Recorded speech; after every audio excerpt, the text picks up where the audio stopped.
नमस्कार सभी को, कैसे हैं आप लोग। आशा करती हूँ कि आप सभी स्वस्थ होंगे और अपने अपने घरों में होंगे, क्योंकि बहुत गर्मी हो रही है और हल्द्वानी में और दिल्ली जैसी जगहों में तो काफ़ी ज़्यादा गर्मी हो रही है। पहाड़ों में बहुत अच्छा हो रहा है। और जो मैं आज आपको कहानी बताने जा रही हूँ वो है एक फल के बारे में। गर्मी के समय में उत्तराखंड में पहाड़ी ज़िलों में फलों की बहार आ जाती है। बहुत टाइप के फल आते हैं जो आप सभी के फेवरेट होंगे, जैसे कि आम। आम तो सभी का फेवरेट होगा, और जिसका फेवरेट नहीं है तो फिर उसको तो फिर हम क्या ही कह सकते हैं। और पहाड़ी लोगों का सबसे फेवरेट काफ़ल। तो आज की जो कहानी है मैं आपको काफ़ल के ऊपर बताने जा रही हूँ। तो सुनिए, और प्लीज़ मैं ये कहानियाँ बना रही हूँ, आप प्लीज़ वीडियो को लाइक ज़रूर करिएगा और शेयर भी करिएगा, ताकि जिन लोगों को इन कहानियों के बारे में नहीं पता है उनको भी आगे पता चले। तो प्लीज़ प्लीज़ आप सभी से यही एक रिक्वेस्ट है कि मेरी वीडियो देख के शेयर भी ज़रूर करिएगा और अपना प्यार बनाए रखें, ऐसे सपोर्ट बनाए रखें। सो एंजॉय करिए ये कहानी। दूर एक पहाड़ सदियों से तपस्या में था और शायद इसलिए वहाँ के पहाड़ियों के हिस्से में संघर्ष आया। आता भी क्यों ना, तपस्या में अक्सर परीक्षा होती है। पहाड़ तप करता गया और पहाड़ी परीक्षा देते गए।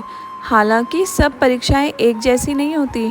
यहाँ भी ड्राइविंग का जीवन संघर्ष सिद्धांत काम करता है, या यूँ कहें कि नियति खेल खेलती है। ऐसे ही संघर्ष और नियति की डोर से बंधी एक माँ और बेटी की कहानी है।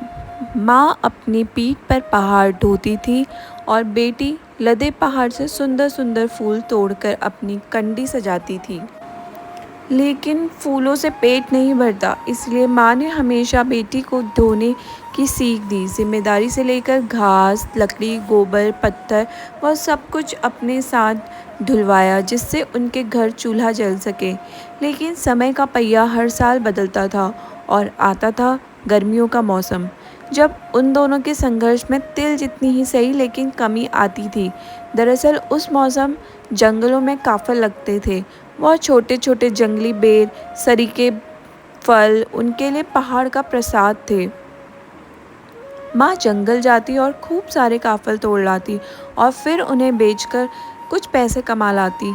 वह चंद पैसे उनके लिए कुबेर का खजाना था। जब माँ काफल बेचने जाती, बेटी घर के सारे काम करती और जब माँ वापस आती तो साथ लाए पैसे देकर अपने सपनों की कंडी में फिर फूल सजाने लगती।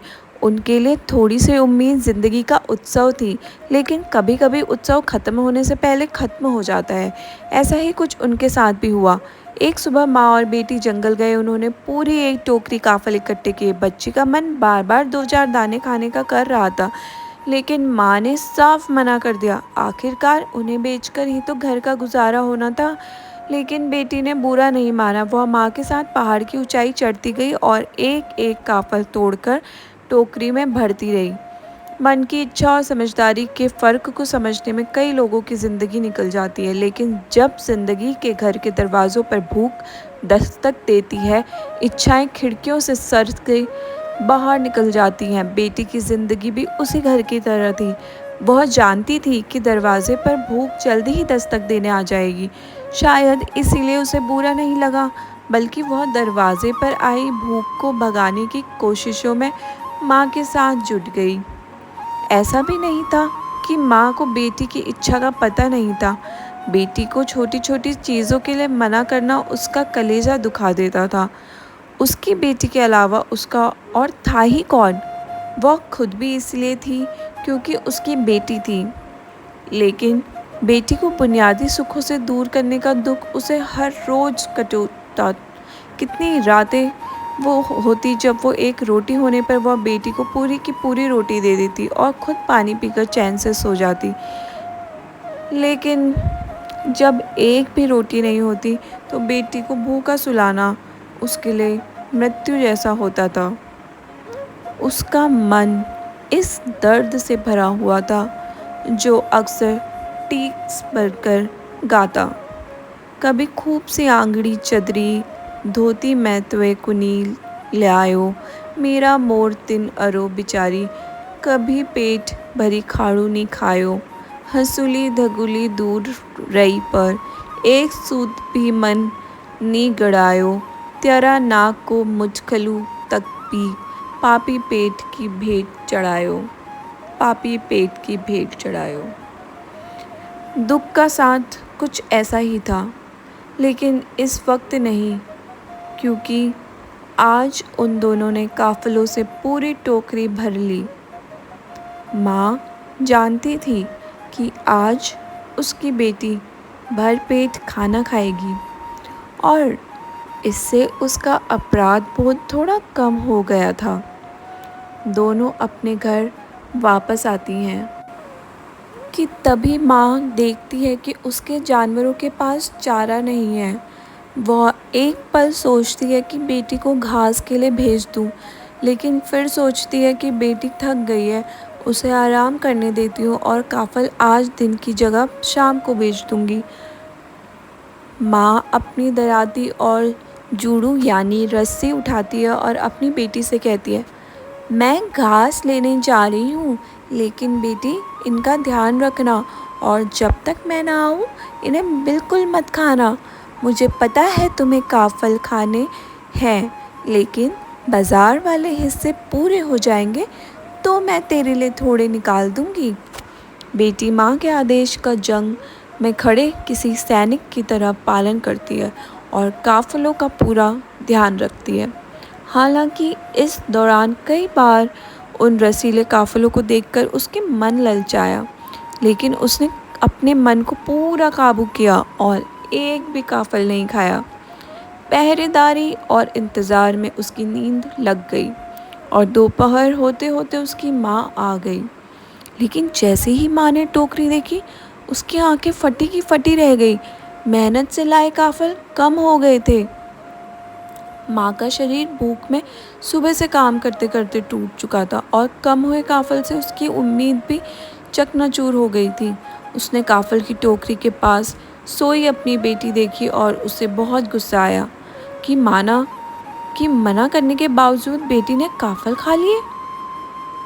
क्रोध इंसान को अंधा कर देता है और यहाँ भी यही हुआ। माँ ने अपनी घास की गठरी एक तरफ फेंकी और बेटी को उठाकर गुस्से में पूछा, काफल कम कैसे हुए?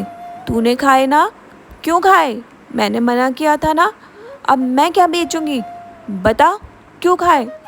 इस पर बेटी बोली, नहीं माँ, मैंने तो चखे भी नहीं, मैं तो यहाँ इनकी रखवाली कर रही थी, मैंने काफल नहीं खाए। पर माँ ने उसकी एक नहीं सुनी। माँ का गुस्सा बहुत बढ़ गया और उसने बेटी को मारना शुरू कर दिया। बेटी रोती रोती कहती गई कि मैंने नहीं चखे, पर माँ ने उसकी एक नहीं सुनी और लगातार मारते गई, जिससे बेटी अधमरी सी हो गई और आखिरकार मारते मारते एक बार जोर से किया, जिससे वह छटक कर आंगन में गिर पड़ी और उसका सर पत्थर पे लगा, जिससे उसकी वहीं मौत हो गई। बेटी का बहता खून देखकर माँ को एहसास हुआ कि उसने क्या कर दिया। उसने बेटी को गोद में उठाकर माफ़ी मांगी, उसे खूब सहलाया, सीने से लगाया, देर तक उसे हिलाती डुलाती रही, लेकिन तब तक बहुत देर हो चुकी थी। बेटी दम तोड़ चुकी थी और माँ एक जिंदा लाश बन चुकी थी। उसने अपने इकलौते सहारे को, अपनी ही औलाद को अपने हाथों से मार डाला। पहाड़, सूरज, आसमान और काफलों की टोकरी इस दुख के गवाह थे। सब वहीं रह गए, लेकिन सूरज हर रोज़ की तरह डूबा और जब शाम की चादर फैली तो काफल की टोकरी फिर से पूरी भर गई।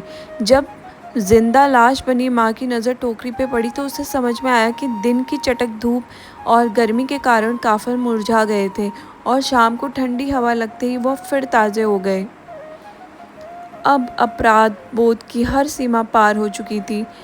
माँ ने अपना सर पीटा और उसी पल सदमे से गुजर गई।